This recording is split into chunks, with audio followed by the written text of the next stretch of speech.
न जाने कितना भद्दा स्वरूप था, लेकिन मैं उन्हें माफ करना चाहता हूं। समाज भी मेरी इस बात को स्वीकार करे। हाथ जोड़ के मैं उनको सल्यूट पेश करता हूं। बहुत से आए वज़ीर आज़म इंडिया के बीच में, कोई मोदी जैसी क्लास कोई आई इंडिया के बीच में। Prime Minister's message that is being sent out, and the big news coming in where he says, I forgive the youth who abused. Modi एक बार फिर आ गया है। मोदी जो है वो छा गया है। इसकी वजह यह है कि ये जो कंट्रास्ट है इंडिया का, और फिर वो मुझे हिंदुस्तान की बात कर दी है। हिंदुस्तान, शर्म करो यार, तुम लोगों को शर्म नहीं आती कोई? जरा देखो वो इंडिया के अंदर वो कैसे बात करते हैं, कैसी उनको तमीज है, उन्हें अपनी बात करने का सलीका है। हमारे यहाँ की तरह नहीं है कि गुस्सा करते हैं। की वजह यह है कि जितना मर्जी मोदी साहब पर हम तनकीद करें, मैंने भी बहुत की है, आप लोग भी करते होंगे। अपने इंडिया को कहीं भी वो डिग्रेड नहीं होने देते, कहीं नीचे नहीं आने देते। तो मकसद ये है कि ऐसे लोग फिर तरक्की करते। दोनों हाथों से चपत मारी है पाकिस्तानियों के मुंह पे और पाकिस्तान के सिस्टम में। उसके 200 मील नॉर्थ के अंदर एक कचरा एग्जिस्ट करता है, गंद एग्जिस्ट करता है, इनह्यूमैनिटी एग्जिस्ट करती है, बदमाशी एग्जिस्ट करती है, रूल ऑफ लॉ एग्जिस्ट नहीं करता है, इंसान से दुश्मनी एग्जिस्ट करती है, इंसान से नफरत एग्जिस्ट करती है। जिस बंदे को दुनियादारी की चीजों के साथ मोहब्बत ही नहीं है तो उसने करप्शन क्या करनी है। ऑन टॉप ऑफ दैट इस वक्त पाकिस्तान में 3 जगहों पे इन्होंने इंसर्जेंसी की, 2 तो फुल फ्लेंज इंसर्जेंसी चल रही हैं। लेकिन अभी हम आगे भी यही कुछ करते आ रहे हैं। बलूचिस्तान के लोगों को भी गद्दार कहा जाता है, कश्मीर तक हम पहुंच गए हैं वही गद्दारी लेकर। तो क्या कुछ सीखा नहीं हमने? जय हिंद दोस्तों, very warm welcome to Hindustan special channel. जैसा कि दोस्तों आपने क्लिप में देखा, प्राइम मिनिस्टर मोदी की भारत में नहीं पाकिस्तान में भी जमकर तारीफ हो रही है। दरअसल प्राइम मिनिस्टर मोदी ने देर रात इंस्टाग्राम पर फिर से एक वीडियो मैसेज जारी किया।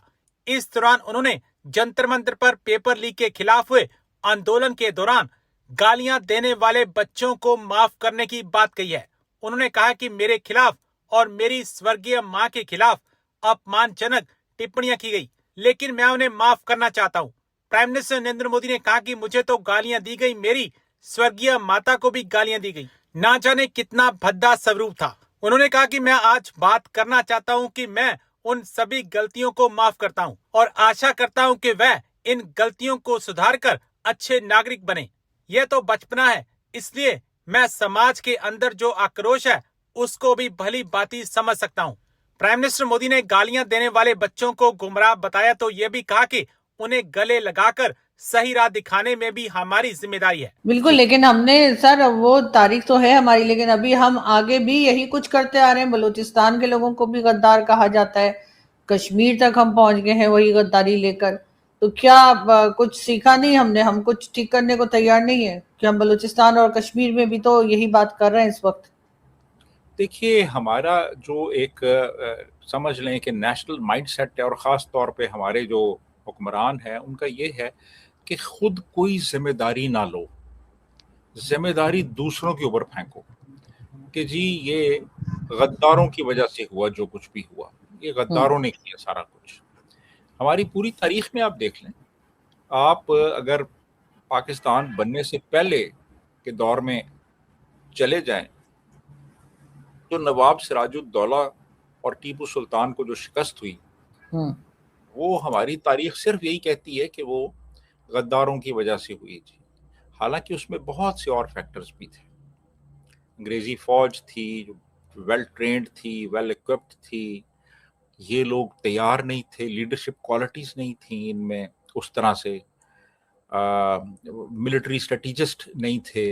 अंग्रेज बहुत ज़्यादा एक उनकी इस लिहाज से सोफिस्टिकेशन थी, और फिर वो फौज ज़्यादा वेल ट्रेंड थी और उनको हिमायत भी हासिल थी, तो वो कब तक लड़ते? उनको भी हमने गद्दार कहा। फिर हमने जो हमारे लीडर्स थे उनको गद्दार कहा। फिर जब हमारे मुल्क में लोगों में काफ़ी ज़्यादा रिजेंटमेंट पैदा हुई तो हमने उनको भी गद्दार कह दिया। हमने पूरी बंगाली कौम को गद्दार कह दिया। हम आज बलोचियों को गद्दार कह रहे हैं। हम गिलगित बल्तिस्तान के लोग जो अपने हुकूक की आवाज़ बुलंद करते हैं उनको हम गद्दार कहते हैं। कश्मीरियों को हम गद्दार कहते हैं। जो महाजर इंडिया से आए उनको भी गद्दार कहा गया। तो पीछे रह कौन गया फिर? यानी क्या ये सिर्फ गद्दारों की कौम है या कोई इसमें मुहब्बे वतन भी है? यानी जो इनकी मर्जी की बात नहीं करेगा वो गद्दार हो जाएगा, जो इनकी किसी भी पॉलिसी के खिलाफ जाएगा या कहेगा कि जी आप ठीक नहीं कर रहे, वो गद्दार हो जाएगा। वो गद्दार हो जाएगा और उसके खिलाफ मीडिया कैंपेन शुरू कर देंगे और उसको मुख्तलिफ तरीकों से तंग करना शुरू कर देंगे। देखिए ना, एक लेबल ही लगाना है ना आपने कि ये गद्दार है, ठीक है। अब हम जो ये प्रोग्राम कर रहे हैं तो बड़ी आसानी से हमारे पे भी लेबल लग सकता है, जी ये दोनों गद्दार हैं। ये अच्छा, मुझ पे तो लगा हुआ है, मेरे पास तो सर्टिफिकेट्स हैं गद्दारी के कि जी ये जो है हमें सपोर्ट नहीं करती या हमारी सही गलत बात को सही नहीं कहते, तो उस पर हमें तो मिल चुका है अवार्ड, बिल्कुल आपको भी और मुझे भी। लेकिन सर अभी मोहसिन नकवी साहब जो होम मिनिस्टर हैं, उन्होंने कहा कि जी ये सिस्टम जो है ये फेल हो चुका है और आगे अगर 10 साल और यही चलाते रहे तो हालात ऐसे ही रहेंगे। तो सबसे पहले तो उनको खुद को रिजाइन कर देना चाहिए था, मैं सिस्टम का हिस्सा नहीं बनूंगा। इनके इस स्टेटमेंट को आप कैसे लेते हैं? देखिए जी, जो सिस्टम की जो कोर है ना, यानी जिसके लिए सिस्टम घूम रहा है, उसके अंदर ये खुद है जी। यानी ये जो है ये हमारे इंटीरियर मिनिस्टर भी हैं,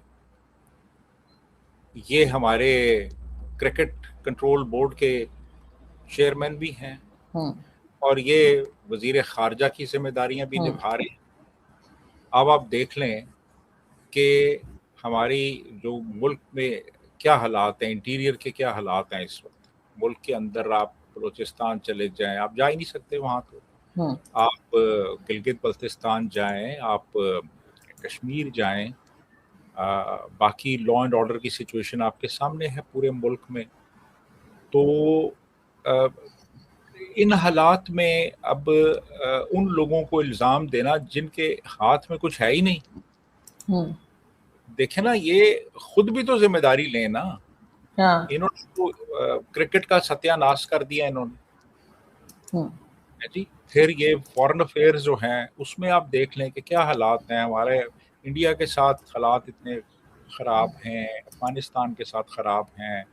ये बड़े भाग दौड़ इन्होंने की जी कि वो सुलह कराएंगे जी ईरान और अमेरिका की। वो देख लें अब क्या हाल है अभी। इस वक्त जब हम बात कर रहे हैं उस वक्त भी जंग जारी है।